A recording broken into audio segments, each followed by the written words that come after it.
гласно за работите кои што се шепотат на штиците кои што живот значат. Умирам, ама туркина не ке станам. Оваа историска реплика, овој револуционерен потек во областа на македонскиот театар го прави наш човек, Војдан Чернадрински, удирајќи ги на тој начин темелите на европскиот ангажиран политички театар.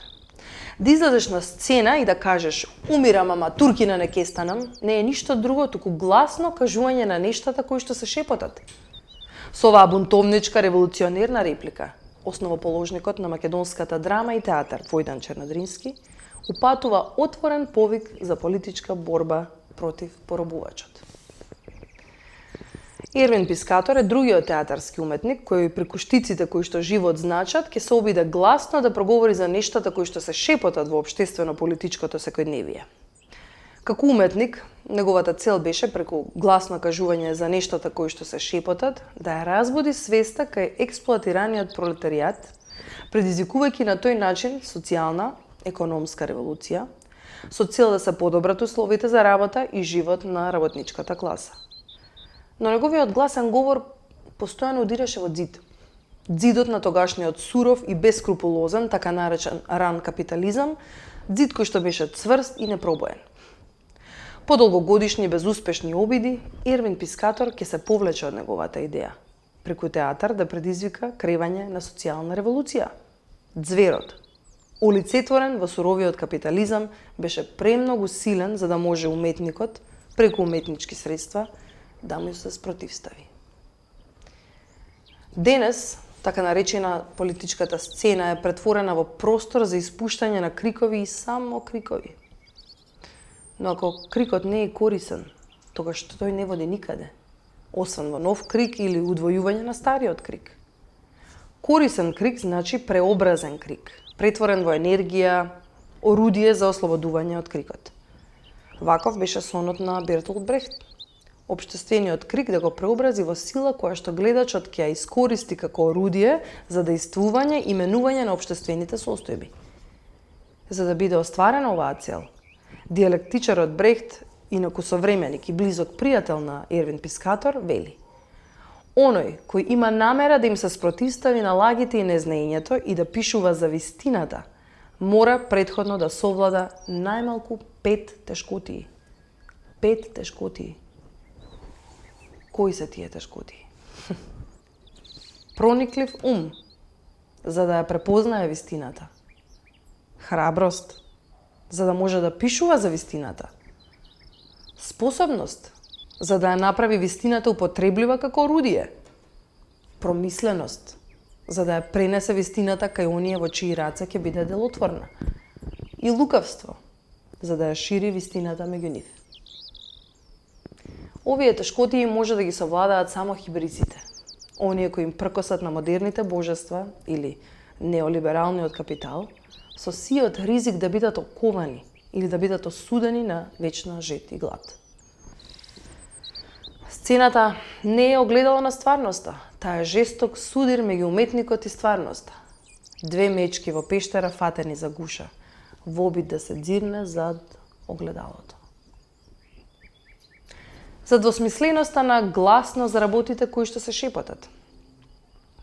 Гласно за работите кои што се шепотат може да биде чин на промисленост, мудрост, етичност, храброст. Гласно за работите кои што се шепотат може да биде чин на непромисленост, наивност, недоветност, избрзаност. Исправно и едното и другото. Се е во проценка на мигот. Бидејќи кога ќе влеземе во сршта на животот, ќе видиме дека таму се е двосмислено. Убавиот збор железни порти отвара, само ако молчењето е злато. Другиот образ се врти само ако биде возвратен шамарот. Искреноста се цени само ако лагата е корисна. Се е во проценка на дадениот миг. Останатото му припаѓа на лудиот фанатизам, присутен на секаде во уметноста, филозофијата, религијата и во самиот живот. Соголување или духовен процес на себе сознание. Актер, трагач по самиот себе си. Соголување на штиците кои што живот значат. Духовното соголување на актерот на штиците кои што живот значат е процес на гласен диалог со самиот себе си. Имено, сето она што за нас самите го шепотиме на нас самите, сега го кажуваме гласно, јавно, на штиците. Овој чин на себе соголување е ризичен, неизвесен, болен процес, како вадење за без анестезија. Оваа болка произлегува од директниот напад врз гордоста на нашето его, навикнато да му ги исполнуваме сите потреби и желби. Колку повеќе ја соголуваме гордоста на јас, толку е поголема болката. Колку повеќе говориме гласно за нас самите, толку е поголемо страдањето на гордото јас. Духовното соголување на штиците кои што живот значат е еквивалент на духовното соголување пред свештено лице. Процес кој што секогаш почнува од почеток. Бидејќи секогаш има нешто ново за откривање, нешто кое што претходно не сме имале доволно храброст да го откриеме, да го кажеме гласно. Секогаш има некој нов грев кој што сме го сториле меѓу две исповеди, две представи. Во суштина, сопственото духовно соголување на штиците кои што живот значат, поточно гласниот говор за нас самите е исповед.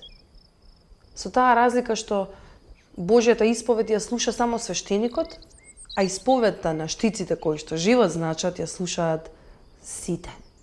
Урби ет орби. Храброста и ризикот се на страната на уметноста.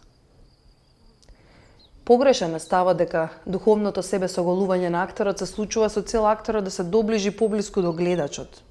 Напротив, актерот духовно се соголува за да дојде поблиску до самиот себе си. И колку посоголен, толку е поблиску до самиот себе си, толку поблиску до слободата, негова слобода и ничија друга. Актерот секогаш треба да раскажува за себе и само за себе. Ликот кој го толкува го користи само како средство, како потик да проговори за себе. Преку ликот, актерот ја раскажува сопствената приказна, навлегувајќи во својата внатрешност со цел да се соголи, гласно да проговори за себе, да се соочи со самиот себе си, со сопствените стравови, предрасуди, фрустрации, заблуди, архаизми. Колку поцелосно соголување, толку погласен говор за самиот себе си, толку поуспешно соочување со самиот себе си, толку подлабоко откривање на самиот себе си, толку поголема лична слобода. Актерот го користи ликот како мост за премин на спротивната страна кон самиот себе си. Таму каде што шепотот и гласноста меѓусебно се разрешуваат станувајќи едно.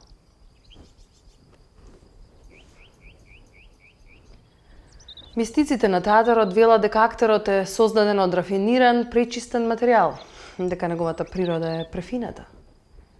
Ако сака да се бави со критика на општествено-политичките состојби, тогаш треба да се спушти на ниво на таа грубо реална, прагматична градба, наречена уште и политички систем. Но и да сака, актерот не може да се спушти на тоа ниво, бидејќи секој посилен живот минува низ останатите, проголтувајќи ги како преобразба, како добро, како препород, арто. Уметникот по дефиниција влегува во посилните животи. Неговата судбина е да минува низ грубиот општествено-политички живот, проголтувајќи го како добро, како преобразба, како препород, како сопствена слобода. Постои една мистерија во врска со античките театри, поточно актерот. Имено, ако самата сцена на која игра актерот е задоволна од неговата игра, тогаш таа камената сцена почнува да испушта звуци кои што само актерот може да ги чуе. Магичните звуци траат само миг, колку да го поздрават актерот. А малкумината актери кои го искусиле мигот сведочат дека мигот е вечност. До ден денес оваа мистерија не е разрешена. Древните мудреци велат дека тоа не е можно, затоа што мистеријата е созидана заедно со каменот од кој што се зидале античките театри. Ред камен, ред мистерија. Ред камен, ред мистерија. И кога врз кипот на Мемнон ќе паднат утринските сончеви зраци, Камениот кип произведува волшебни звуци со кои што Мемнон ја поздравува својата мајка Аврора. Кога врз кипот на Мемнон ќе паднат утринските сончеви зраци, камениот кип произведува волшебни звуци со кои Мемнон ја поздравува својата мајка Аврора. За крај или за почеток. Еписи бир. Гордото јас. Пречка на патот кон соголувањето. Многу битна лекција. Гордото јас го спречува уметникот да го изврши чинот на духовното себесознаено соголување. Неговото гордо јас бега од само соголувањето, како ѓаволот темјан, како вампирот светлина, како орест од лудите фурии. Зошто бега? Затоа што духовното себесоголување е чин на ослободување од безмерните исполнувања на желбите на гордото јас. Преку секојдневните соочувања на опојните искушенија на животот. Ние постепено ја губиме нашата детска искреност, чедност, што сме ја добила од нашето раѓање. Имено, хранејќи го нашето јас, преку задоволување на неговите незаситни желби и потреби, ние ја заклучуваме нашата детска природа во најдлабоката темнина на нашето битие. И колку повеќе го храниме и задоволуваме нашето јас, толку повеќе детската природа се повлекува во мрачниот ад на нашето битие. Кога јас ќе се искачи на самиот врв од гордоста, тогаш битието ја губи свеста за детското во нас. Некои уметници, трагачи по самите себе си, за секогаш се имаат изгубено самите себе си. Чедноста, искреноста, детската наивност, гордото јас станува неприкосновен господар над нивниот дух, душа и срце. Животот на его трип уметникот одминува во вечно заробеништво на самиот себе, без свест за тоа.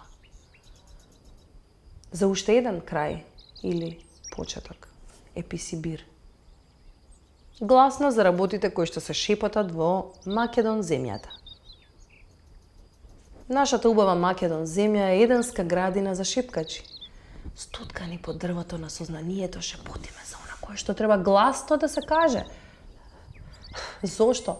Затоа што нема кој да ни понуди да го гризнеме јаболкото на сознанието.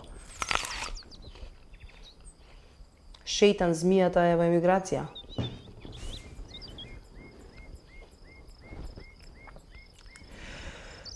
Јаболкото е скоро гнило. А ние стуткани под дрвото на сознанието шепотиме се погласно и се погласно.